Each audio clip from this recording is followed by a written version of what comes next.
परम पूज्य गुरुदेव, परम वंदनीय माता जी सूक्ष्म रूप से विद्यमान हैं, नमन करता हूँ। विश्व मानव को प्रणाम करता हूँ और इन प्राणों को, सभी प्रकार के प्राणी जो धरती पर हैं, उन सभी प्राणियों में जो प्राण रूप से विद्यमान वो शक्ति, वो सत्ता है, जो उसको हम आदि शक्ति माँ गायत्री के नाम से भी जानते हैं। उन आदि शक्ति माँ गायत्री को मैं बारंबार नमन करता हूँ। दोस्तों, विषय मेरा युग परिवर्तन जो चल रहा है, आप लोग स्थूल, सूक्ष्म और कारण तीनों स्तरों पर देख सकते होंगे कि सारे संसार में बड़ी तेज़ी से कुछ परिवर्तन हो रहे हैं। चाहे वो विशेष तौर से राजनीति में बड़े परिवर्तन दुनिया में हो रहे हैं और उससे भी तेज़ी से प्राकृतिक परिवर्तन हो रहे हैं पर्यावरण की वजह से। और जहाँ पर पिछले 1000-2500 वर्षों से जो यहाँ मानव जीवन के संदर्भ में जितनी भी ज्ञानपूर्ण बातें की गई हैं, वो सारी की सारी आधी अधूरी बातें आज तक मानवों के संबंध में यहाँ बोला गया है। और मानवों को मछली बंदर से होते हुए इंसान बनने की एक परिकल्पना विज्ञान जगत का सहारा लेकर और डार्विनवाद और चार्ल्सवाद के सिद्धांतों को सारी दुनिया के सामने, सारे इन पीढ़ियों को ये अपने जन्म से, अपने स्वयं के अस्तित्व से विमुख कर कर और मानव जीवन को मछली बंदरों के समान एक शरीरधारी जानवर के समान माना गया। और उसी प्रकार की वो राजनीतिक प्रणालियाँ यहाँ स्थापित हम पर की गई हैं। दोस्तों, यहाँ मानव को एक शरीर माना गया है और ये पिछले 2500 वर्षों में, और मानव को शरीर मानकर शरीर के लिए जो आवश्यकताएं हैं, रोटी, कपड़ा, मकान, चिकित्सा, स्वास्थ्य, सम्मान, दुकान, ये सब चीज़ों की जो आवश्यकताएं यहाँ धरती पर मानवों को पड़ती हैं, उसकी आवश्यकताओं को उनका लक्ष्य, मानव जीवन का लक्ष्य घोषित कर दिया गया है। जबकि यहाँ मानव जीवन स्वयं में जो मानव का कार्य क्षेत्र है, जो मानव का यहाँ परिचय है, जो मानव यहाँ प्राप्त करने आया है, वो विषय वस्तु यहाँ इन 2500 वर्षों में हमसे दूर की गई है। और आज उसी का परिणाम ये है कि यहाँ जो धरती पर प्रथम राजनीतिक प्रदाता जो देश, जिसने सारी दुनिया को जीने का और प्रथम बार शासन पद्धति का ज्ञान भी यहाँ सारी दुनिया को जिस भूमि ने कराया, वो अब ये सिद्ध होता चला जा रहा है। सारे संसार में जितने भी प्राचीन सभ्यताएं, संस्कृतियां और देश बसे हुए हैं, वो सभी देश कभी न कभी प्रारंभ काल से ही सबका संबंध सनातन भारत से रहा है। और अब ये भी बात सत्य साबित हो रही है कि धरती पर यहाँ मछली बंदरों से होते हुए इंसान नहीं जन्मे हैं। यहाँ इंसान का आगमन हुआ है और वो आगमनधारी जो मानव है, प्रथम मानव धरती का, उसका नाम मनु है। मनु के द्वारा जब यहाँ आगमन हुआ है तो वो समय सतयुग था। उस युग को सतयुग कहा जा रहा है, जाता है, सब जानते हैं आप लोग। हमारे पास पूरे तथ्य प्रमाण हमारे वेदों में हमारे पास सब सुरक्षित हैं। हमारे पास संपूर्ण ब्रह्मांड की, कायनात की बनने की डेट यहाँ पर हमारे पास उपलब्ध है। और यहाँ संपूर्ण चराचर जगत को किस प्रकार से, किन विषयों के साथ, किन सूत्रों से आबद्ध करके उस परम सत्ता परमात्मा ने अपनी विराट स्तर की यहाँ पर जीवन है। यहाँ 84 लाख प्रकार के जीव शरीर और जीवन विद्यमान हैं, जिनमें, जिसको अभी आप प्राणी कहते हैं। तो प्राणी कहने का मतलब यही है कि प्रत्येक शरीर में एक प्राण बिजली रूपी सत्ता है जो जीवन प्रदान करती है संपूर्ण प्राणियों को। तो वो जो बिजली है वही आदिशक्ति माँ गायत्री का वो प्राण है। और जितने भी ये जीव शरीर हैं, ये चाहे छोटे बड़ा कैसा भी शरीर होता होगा, लेकिन वो उनके जीव शरीर केवल 5 महाभूतों से अग्नि जल पृथ्वी वायु और आकाश से मिलके ही बने होते हैं। तो यहाँ समानताएं सब जीवों में आत्मत सर्वभूतेषु और वसुधैव कुटुम्बकम, दोनों वैदिक सूत्रों के अनुसार यहाँ धरती पर प्रथम आगमन काल के समय सतयुग में ना कोई राजा की जरूरत थी, ना कोई दंड की, ना दांडिक की जरूरत थी, ना यहाँ कोई मानव वर्सेस मानव का कोई विचार था, और ना ही मानव का मानव से कोई द्वंद्व था, ना कोई एक दूसरे से श्रेष्ठता साबित करने की होड़ थी, और ना अपने अधिकारों की लड़ाइयाँ थी। यहाँ सभी लोग जो प्रथम मानव आए हैं उन्हीं को आर्य कहा गया है। और वो जो प्रथम मानव आए हैं उन्होंने अपनी जीवन पद्धति को संपूर्ण रूप से वेद के अनुसार यहाँ धरती पर जीवन का आगमन हुआ है, जिसमें वेद में स्पष्ट तौर से मानव को उसका परिचय पहचान बताई गई है और उसका लक्ष्य भी उसको बताया गया है। यहाँ मानव जीवन का पूर्ण परिचय कराते हुए ही प्रारंभ काल के मानवों ने यहाँ मानव को अच्छी तरह ये बात समझा दी थी, आत्मत सर्वभूतेषु।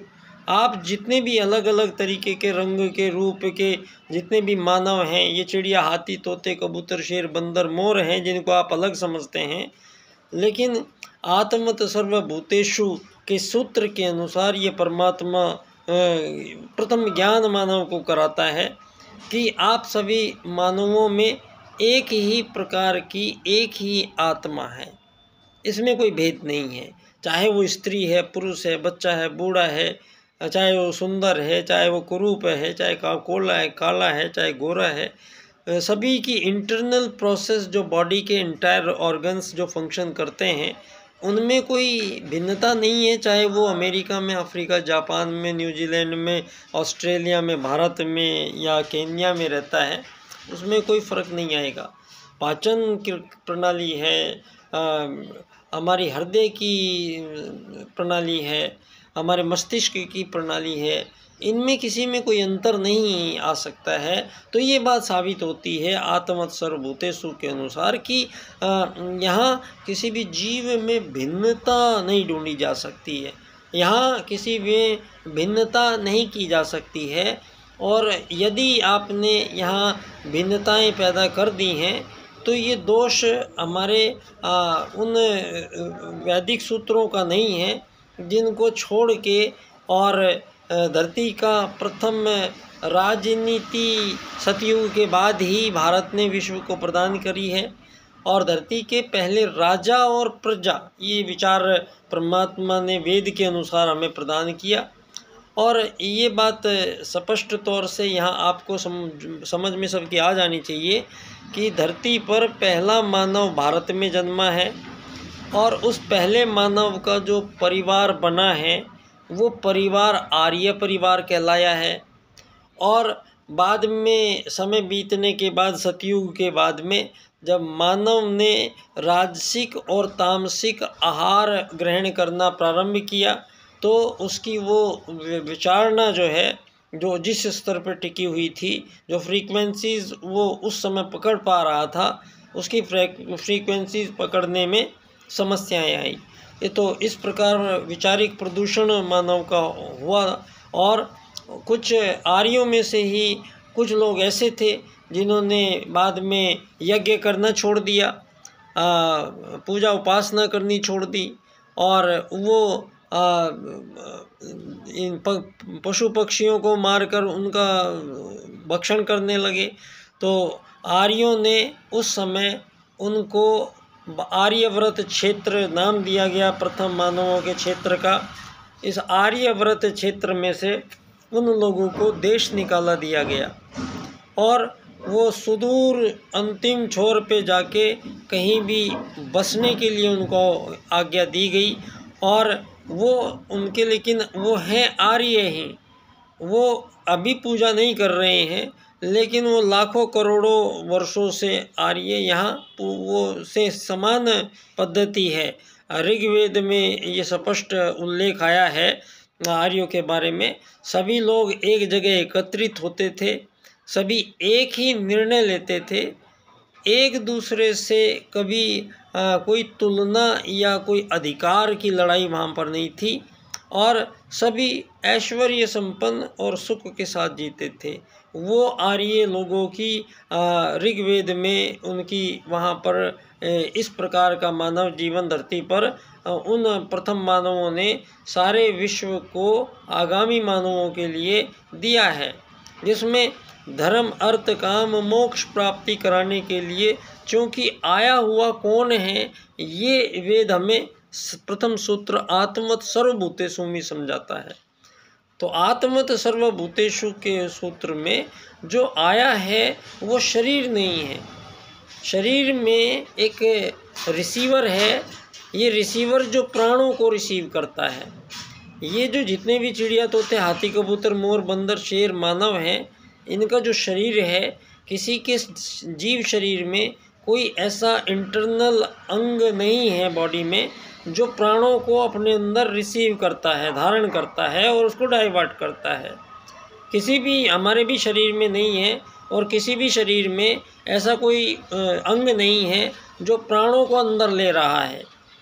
तो यहाँ प्राणों को जो ले रहा है वो रिसीवर है, रिसेप्टर है। वो रिसीवर रिसेप्टर एक ही है। वो चाहे चिड़िया में जाएगा तो बिजली खींच के प्राण को अपने अंदर ले लेगा, वो आदमी के अंदर जाएगा रिसीवर तो वो प्राण को खींच के आदमी की शरीर की तरह काम करेगा, वो हाथी के शरीर में जाएगा तो हाथी की जैसे जिंदा होके काम करेगा। तो ये जो वो शरीरों के भेद जो फंक्शन दिखाई दे रहे हैं, इनमें भी सभी में समानता है कि सभी शरीरों को समान रूप से भोजन की भूख लगती है, नींद आती है, प्यास लगती है, दर्द होता है, खुश होते हैं। ये सब सभी जीवों में अपने बच्चों को प्यार करते हैं, अपने बच्चों का पालन पोषण करते हैं, उनकी सुरक्षा करते हैं। ये काम सभी जीव करते हैं। तो यहाँ पर कोई जीव मानव से छोटा होगा या उसकी कोई औकात नहीं है, वैल्यू नहीं है, या उसको कोई अधिकार नहीं है प्रकृति में, ये विचार सर्वथा मानव जाति के सामने सबसे बड़ा पाखंड और भ्रम डालकर मानवों को यहाँ भ्रमित किया गया है।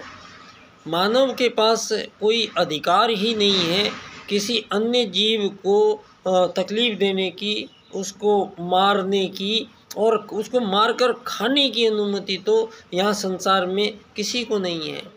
आत्मवत् सर्वभूतेषु के अनुसार, क्योंकि जो रिसीवर है वो एक आत्मा है, और वो आत्मा मानव के अंदर भी वही आत्मा है। और हमारे सनातन वेद की ये घोषणा कि मानव का पुनर्जन्म निश्चित रूप से होता है, ये सारे संसार के सामने वैज्ञानिक रूप से अब हम उस परिस्थिति में पहुंच चुके हैं कि हम विज्ञान के द्वारा ये प्रमाणित करके दिखा रहे हैं कि पुनर्जन्म हो रहा है।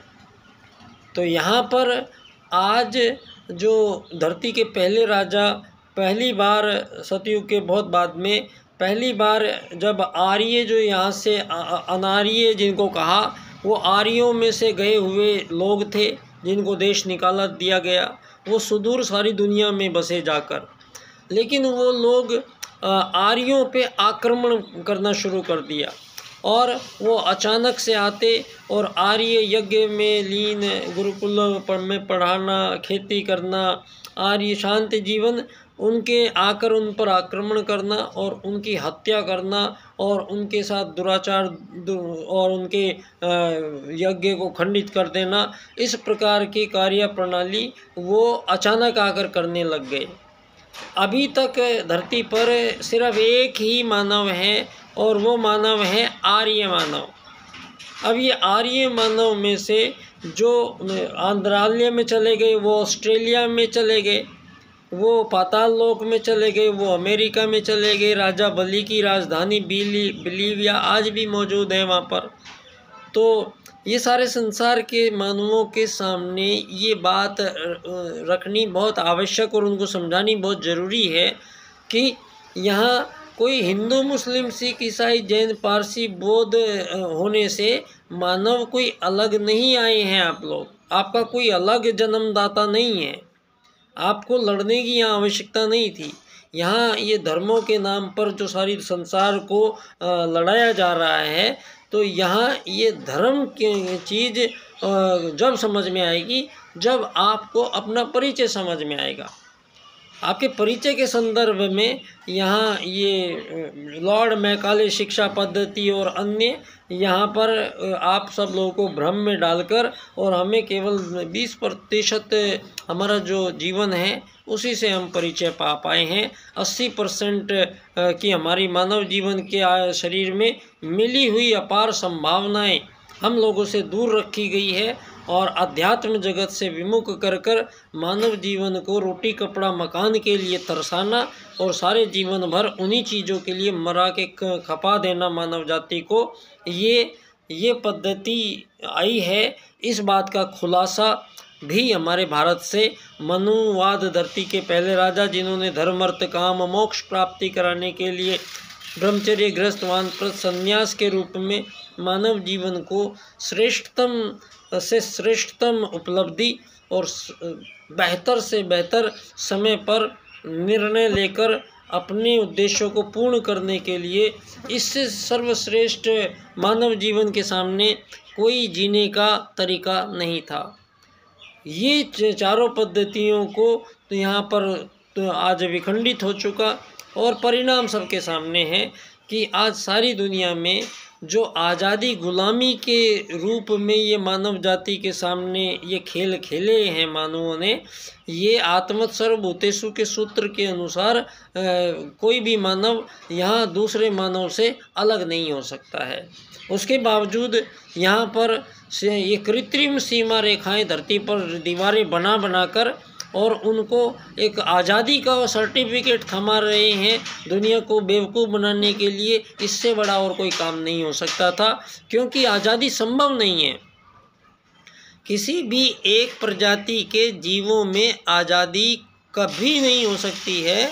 ये परमात्मा के नियमों के विरुद्ध है और मानव जाति को इसी में विकास दिखाया जा रहा है कि धरती पर 300 से भी ज़्यादा सीमा रेखाएं बना के आज़ाद सरकारें और आज़ाद दुनिया बना रखी है। और ये सरकार ने जो यहाँ पिछले 70-80-100 साल में ये जो राजा प्रजा को जो हटाकर जो नया तरीका लाया गया है, ये भी आप सब लोगों के सामने आज चर्चा करनी इसलिए मुझे आवश्यक लगा क्योंकि 3 दिन से नेपाल जो हिंदू राष्ट्र रहा है आज तक, अब उसको थोड़ा परिवर्तन जो किया गया था, तो आज वहाँ पर ये जो पूंजीवादी लोकतंत्रवाद से जो सारी दुनिया चलकर इतरा रही है और जो ये विकसित अति विकसित अल्प विकसित विकासशीलता के सपने संजोकर और सारी दुनिया में G10 G5 G20 बनाकर और जो ये सब लोग सरकारों के माध्यम से सरकार तंत्र के माध्यम से सारे विश्व का जो विनिर्माण करने में लगे हुए हैं, ये नए नए हथियार बनाकर सारी दुनिया को विध्वंसक अंतिम परमाणु विश्व युद्ध के मुहावने पर पहुंचा दी गई दुनिया है। ऐसे समय पर हमारे ही इसी नेपाल से वहां पर एक युवाओं का एक संगठन खड़ा हुआ और उसने लोकतंत्र के नाम पर चलने वाली ये जो सरकार और सरकार की सारी व्यवस्थाएं वहाँ पर उन लोगों ने नेस्तनाबूद कर दी है। पक्ष को भी हटा दिया है, विपक्ष को भी हटा दिया है, वो कानून भी जला दिए हैं, वो सारे भवन भी तोड़ दिए हैं। और एक ये हिंदुओं का जो वहाँ पर मुझे दिखाई दे रहा है, ये एक नया एक संदेश सारे विश्व को यहाँ नेपाल की ओर से ये मिल रहा है कि यहाँ सारी दुनिया में आप लोगों के द्वारा पूंजीवादी लोकतांत्रिक तरह की जो पूंजीपतियों द्वारा ये प्राइवेट सेक्टराइजेशन के द्वारा सारे संसार को कुछ मानवों को सारे संसार की प्राकृतिक संपदाएं देकर, और ये जो पद्धति जो चल रही है ये अपने अंतिम समापन अवसर के रूप में इसको आप देख सकते हैं। और पूंजीवाद के बाद यहाँ ये घोषणा पहले ही हो चुकी है, युग परिवर्तन स्वयं महाकाल सत्ता के निर्देशन में हो रहा है। और यहाँ पर इस धरती पर इस धन के जो धन है, पैसा है, इस पैसे के बाद के जीवन की व्यवस्थाएं किस प्रकार से बनेंगी, ये बात यहाँ पर हमें समझाई गई हैं। वो भी परम पूज्य गुरुदेव के प्रथम शिष्य पंडित दीनदयाल उपाध्याय जी, जिन्होंने विश्व के सम्मुख एक ऐसी राजनीतिक प्रणाली को घोषित किया है जिसमें सारे संसार के मानवों के बीच ये अमीर गरीब मालिक नौकर और जितने भी युद्ध शोषण वध हत्याओं के जो सिलसिले हजारों साल से चल रहे हैं, इन सब का समापन करने वाले वो सूत्र उन्होंने प्रस्तुत कर दिए हैं। मैं इन सूत्रों की व्याख्या एक विशेष क्रम से करूँगा। आर्थिक लोकतंत्र द्वारा अर्थायाम आधारित एकात्म मानववाद की स्थापना से अंत्योदय की प्राप्ति हम करेंगे। तो यहाँ ये एक संदेश है दुनिया के लिए, एक नई व्यवस्था राजनीतिक रूप से संसार में आ रही है, और वो जहाँ ये जो 1000 साल से जो त्रुटियाँ गलतियाँ हैं इन सभी को ठीक किया गया है।